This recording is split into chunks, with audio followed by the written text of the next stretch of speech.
أعوذ بالله من الشيطان الرجيم بسم الله الرحمن الرحيم وإذ غدوت من أهلك تبوئ المؤمنين مقاعد للقتال والله سميع عليم إذ همت طائفتان منكم أن تفشلا والله وليهما وعلى الله فليتوكل المؤمنون۔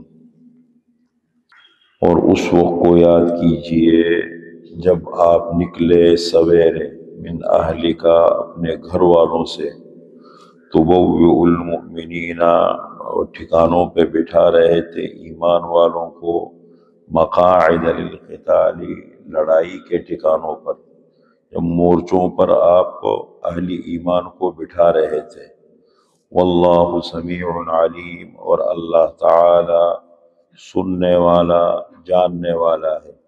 اذ ہمت طائفتان منکم، جب ارادہ کیا دو جماعتوں نے تم میں سے، ان تفشلا یہ کہ بزدلی دکھائیں، واللہ ولیہما اور اللہ تعالی ان کا حامی تھا، وعلی اللہ فلیتوکل المؤمنون اور چاہیے کہ اللہ پر توکل کرے، بھروسہ کرے ایمان والے۔ یہ دو آیتیں ہیں 121 اور 122 سورہ آل عمران کی، 121 اور 122۔ یہاں سے غزوہ احد کا ذکر شروع ہو گیا۔ سورت کے شروع میں اللہ تعالیٰ نے نجران کے عیسائیوں کے وفد کا ذکر کیا، تو پھر بڑی تفصیل سے عیسائیت کے بارے میں اللہ نے بتایا، اور اس ضمن میں یہود کا ذکر بھی اللہ نے کیا۔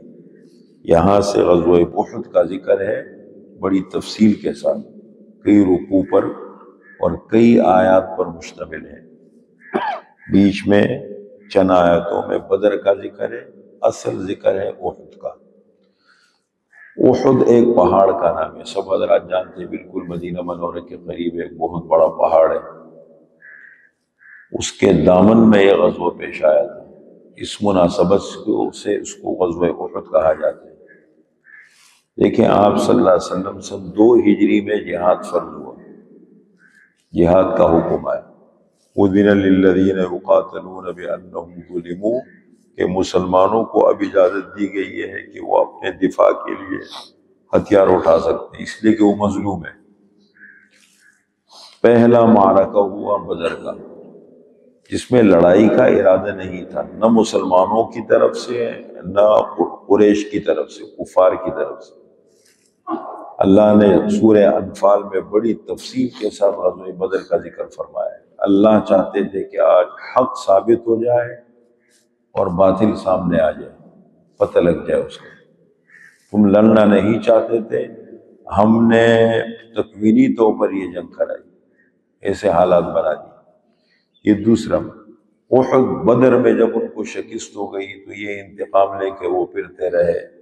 اصل میں گئے تھے وہ لوگ کس لیے؟ جب بدر کا معرکہ 50 افراد پر مشتمل ایک قافلہ تیار کیا گیا قریش نے مکہ مکرمہ میں، کہ یہ تجارت کے لیے جائیں گے، شام میں تجارت کریں گے، اور ہر امیر غریب سے پیسہ اکٹھا کیا گیا، جس کی جتنی حیثیت طاقت ہے وہ پیسہ دے، اصل سرمایہ لوگوں کو واپس کیا جائے گا، جو منافع اس مال تجارت سے حاصل ہوگا اس سے ہتھیار خرید کے مسلمانوں کے خلاف استعمال کریں گے۔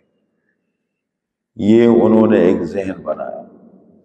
اب چلے آپ صلی اللہ علیہ وسلم نے اس کا راستہ روکنے کی کوشش کی، مدینہ منورے سے گزر کے شام جاتے تھے، نکلنے میں کامیاب ہو گئے، واپسی پہ آپ نے ان کا تعاقب کیا، اور اس کے نتیجے میں غزوہ بدر پیش آیا۔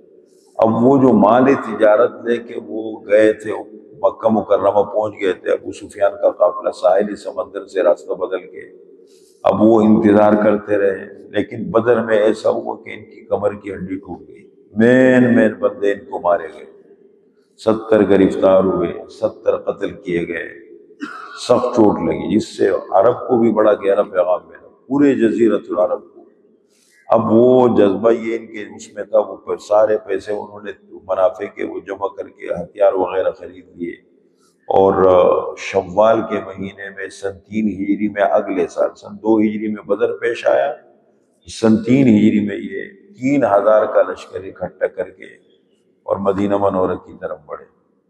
آپ صلی اللہ علیہ وسلم کو اطلاع کس نے دی؟ آپ کے چچا حضرت عباس نے۔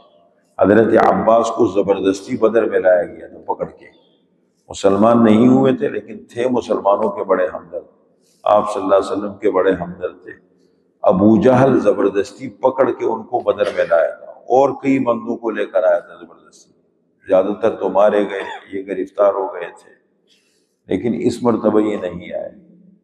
اور انہوں نے اطلاع بھی دے دی کہ اس طرح 3000 کا لشکر جمع کر کے وہ حملہ کرنا چاہتے ہیں۔ آپ صلی اللہ علیہ وسلم کو مدینہ منورہ میں اطلاع بھی دی، آپ نے ہنگامی اجلاس بلایا، پوری طور پر صحابہ کو جمع کیا۔ آپ کی عادت مبارکہ یہ تھی کہ صحابہ سے مشورہ لیتے تھے، حالانکہ خود کر سکتے تھے سب کچھ، لیکن صحابہ کی تربیت کرنے کے لیے، تاکہ مستقبل میں انہوں نے نظام چلانا ہے، سسٹم چلانا ہے، تاکہ ان کی تربیت ہو جائے۔ صحابہ کو جمع فرمائے کہ بھائی اس طرح 3000 کا لشکر ہے، اور ہر قسم کے ہتھیار اور اسلحے سے لیس سے مدینہ منورہ کی طرف نکل چکا ہے، اب بتائیں کیا کرنا چاہیے۔ 2 صورتیں ہمارے پاس، ایک صورت تو یہ ہے کہ اندر رہ کے ہم مقابلہ کریں، اندر رہ کے مقابلہ کریں جیسے خندق میں ہوا، یا پھر باہر جا کر مقابلہ کریں۔ اب چونکہ نیا نیا غزوہ بدر پیش آیا تھا، صحابہ کے جذبات بھی عروج پر تھے، خصوصاً وہ نوجوان جو شریک نہیں ہوئے تھے بدر میں، ان کا اصرار یہ تھا نوجوانوں کا کہ نہیں باہر نکل کر وہ شاید یہ سمجھے تھے کہ یہ بہادری ہے، باہر نکلنا سمجھداری نہیں ہے، بہادری ہے سمجھداری نہیں ہے۔ آپ صلی اللہ علیہ وسلم کی اپنی ذاتی خواہش یہ تھی کہ ہمیں اندر رہ کے مقابلہ کرنا چاہیے، ذاتی خواہش ہے، لیکن صحابہ کا اصرار اتنا بڑا نوجوانوں کا کہ باہر نظام فرمایا کہ ٹھیک ہے، اگر آپ کو باہر مقابلہ کرنے چلے باہر چلے جاتے ہیں۔ تیاری کا حکم دے دیا، آپ صلی اللہ علیہ وسلم اپنے گھر تشریف لے گئے، ام المؤمنین حضرت عائشہ کے حجرے میں، اس وقت آپ کی باری وہاں کی تھی، آپ نے زرہ پہنی، جنگی ہتھیار جو ہے وہ آپ نے پہنا، اتنے میں پیچھے حضرت سعد بن معاذ، اسید بن حضیر، بڑے صحابہ انصار میں سے اپنے نوجوانوں کو سمجھا کہ آپ لوگوں نے کیا کیا۔ آپ صلی اللہ علیہ وسلم کے اوپر آپ لوگوں نے دیکھے یعنی اپنی رائے مسلط کر دی۔ جب آپ دیکھتے کہ آپ صلی اللہ علیہ وسلم کی رائے یہ ہے، ختم، بات ختم ہو گئی۔ آپ لوگوں نے اتنا اصرار کیا، زبردستی کر کے آپ وسلم کو رائے یعنی آپ کے حق میں رائے دینی پڑی، کہ سمجھ آ گئی بات، کہنے لگے غلطی ہو گئی تو کیا کریں، کہنے لگے چلے آپ صلی اللہ علیہ وسلم کے پاس چلتے ہیں۔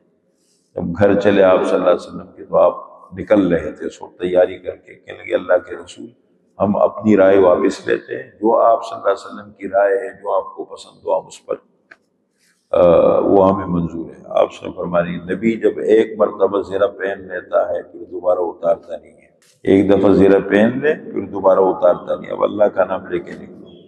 جب نکلے تو چلے، عصر کی نماز پڑھ کے روانہ ہوئے۔